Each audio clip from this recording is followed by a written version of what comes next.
Olá, muito boa noite. Começa agora pela TV Unifev, canal 55 de Votuporanga, o programa Meio de Campo, o programa que a gente vai discutir bastante sobre a rodada do Campeonato Brasileiro, falar sobre a Votuporanguense, sobre a Copa Paulista, que já tem os finalistas. E para o programa de hoje eu tenho convidados bastante especiais. São eles Danilo Lima, fisioterapeuta da Votuporanguense, também Fernando Della Valle, professor, mas mais do que isso, um grande torcedor da Votuporanguense, e o técnico do CAV, renovado agora para a Série A3, segunda diretoria, Marcelo Henrique Dias, que está aqui para falar tudo sobre a Votuporanguense, o período de bastante especulação, e a gente vai tentar ali pegar alguns segredos, né, guardados as 7 chaves da Votuporanguense com o Marcelo. Mas antes de começar a falar da Votuporanguense, vamos passar aqui um pouquinho de como é que foi a rodada do final de semana do Campeonato Brasileiro. Pegando fogo o Campeonato Brasileiro, Cruzeiro ainda segue na liderança, atingiu os 70 pontos na competição. São Paulo vem logo atrás, só que está com um jogo a mais, já ficou uma situação, mesmo ganhando o clássico contra o Palmeiras, já ficou uma situação um pouco mais difícil. Começar falando desse clássico, né? O São Paulo ganhou de 2-0 do Palmeiras. Aliás, o pessoal da produção aqui, né, zoou um pouquinho o apresentador do programa, que é palmeirense, fez questão de grifar aqui o resultado do jogo. Tá aqui, ó. Valeu, produção, zoando um pouquinho o apresentador palmeirense, mas é isso, não deu para o Palmeiras. São Paulo venceu o jogo com 2 belos gols, um do Luiz Fabiano e outro do Rafael Tolói, lances que eles pegaram, a bola veio no alto, eles bateram de primeira, e com isso o São Paulo segue um pouco atrás do Cruzeiro, lamenta, né, um empate que teve no meio de semana contra o Internacional, e o Palmeiras já fica numa situação novamente preocupante. Por quê? Está 3 pontos apenas da zona do rebaixamento, está com 39, e o último time ali da zona de rebaixamento é o Chapecoense, que está com 36. Então, é de se preocupar. Começar pegando aqui o boa noite dos convidados, e já também um comentário já sobre esse clássico. Danilo, boa noite. Boa noite, Luciano, boa noite, amigos da TV Unifev. Realmente, o Palmeiras acho que se complicou aí na tabela mais ainda, né? Acho que vai ter um jogo decisivo contra o Sport, onde vai definir a sua saída ou não aí do rumo à Série B, né?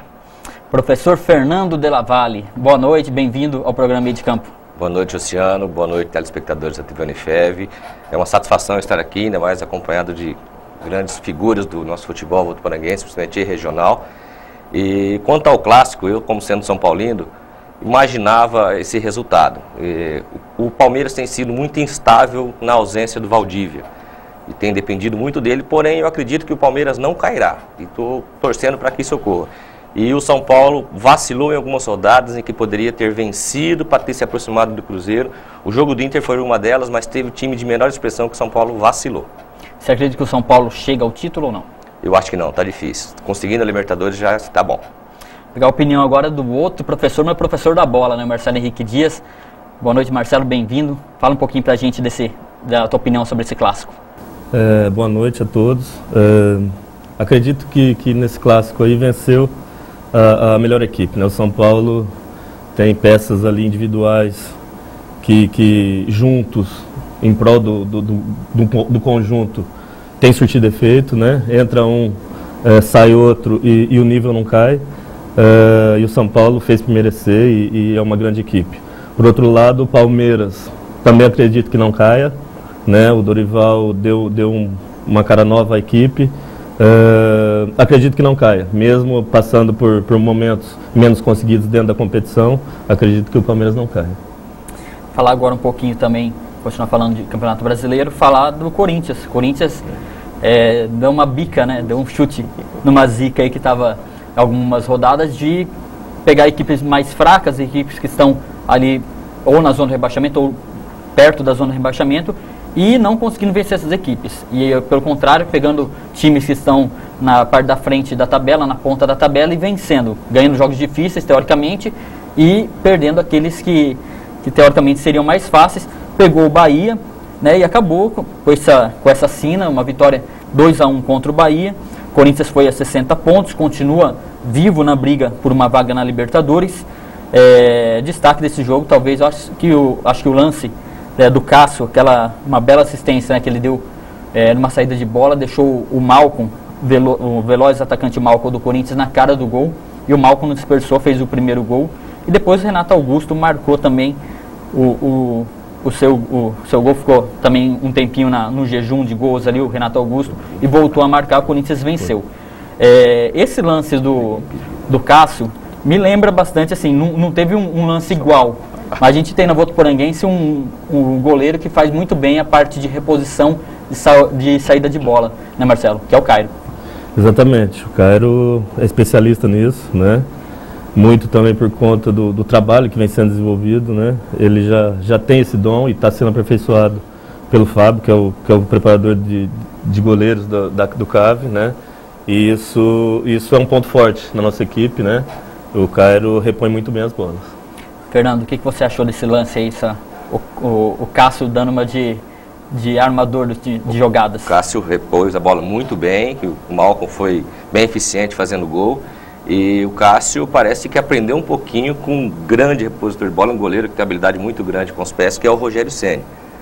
Mas o Cássio foi muito bem no seu lance. Mas São Paulino hoje tá todo mundo cheio de graça, São Paulino. Vai fazer o quê, né? É direito. Danilo, o que você acha do Corinthians, desse campeonato? Esse resultado serviu agora para, nesses jogos que faltam, o time segurar a onda e conquistar essa vaga para a Libertadores? O time do Corinthians é um time muito competitivo, um grupo de grandes jogadores, né? E sempre, com certeza, vai brigar por títulos ou pela Libertadores. Eu acredito que no lance do Cássio, além da felicidade do Cássio, teve a infelicidade da zaga do Bahia, porque numa zaga marcando em linha, né? Não pode tomar um gol de um lançamento de goleiro, Até né? o lance, assim, se a gente for analisar, não foi uma saída bem rápida. O Cairo pegou a bola, ficou aquele atacante sempre obstruindo a saída de bola rápida, ele olhou, aí sim ele deu a saída de bola, né? Sim. E pegou a zaga no momento ali até desprevenida, acho que foi um vacilo da zaga do Bahia também. Não tirando os méritos do garoto, do Malcom, mas a zaga do Bahia mostrou porque o Bahia está nessa situação, né? Uhum. Tá ok. Continuar falando de Campeonato Brasileiro nesse primeiro bloco, passar aqui os resultados, né? O Fluminense, clássico carioca, venceu o Botafogo por 1-0. Criciúma foi derrotado 3-0 para o Grêmio. Flamengo ganhou de 3-2, jogão contra o Coritiba. Santos perdeu para o Cruzeiro, a gente vai falar um pouquinho do Santos já, derrota para o líder do campeonato, Cruzeiro. Atlético Paranaense foi derrotado pelo Sport, que é o próximo adversário do Palmeiras. Bahia foi derrotado 2-1 para o Corinthians. Internacional venceu o Goiás por 1-0. Como está grifado aqui ó, na minha lista, o São Paulo venceu o Palmeiras por 2-0. Atlético Mineiro e Figueirense ficaram no 1-1.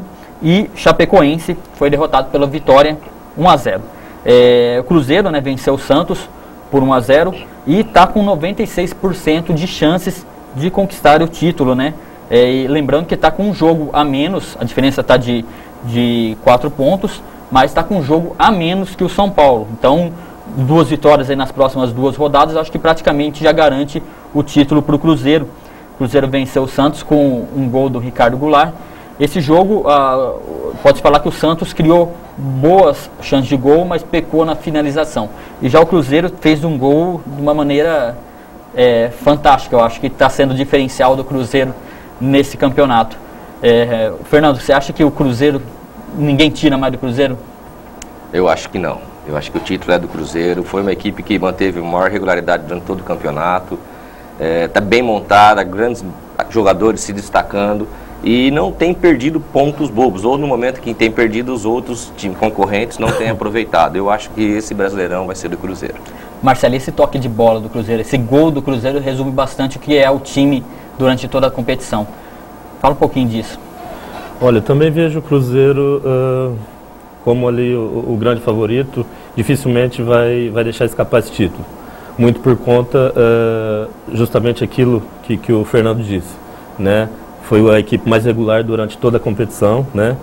Uma equipe muito bem montada, um grupo, na verdade, não tem apenas 11 jogadores, um grupo muito forte, né? Já vem há bastante tempo juntos, com o mesmo treinador, um detalhe também, que manteve o treinador e com grandes contratações, né? Uma equipe que é muito bem montada já há bastante tempo.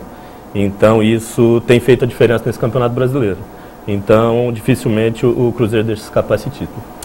Tá, beleza. Com isso a gente encerra o assunto sobre o Campeonato Brasileiro e também o nosso primeiro bloco. Daqui a pouquinho a gente volta porque a gente vai falar bastante sobre a Votuporanguense, também sobre a Copa Paulista, que já tem os 2 finalistas. A gente volta já.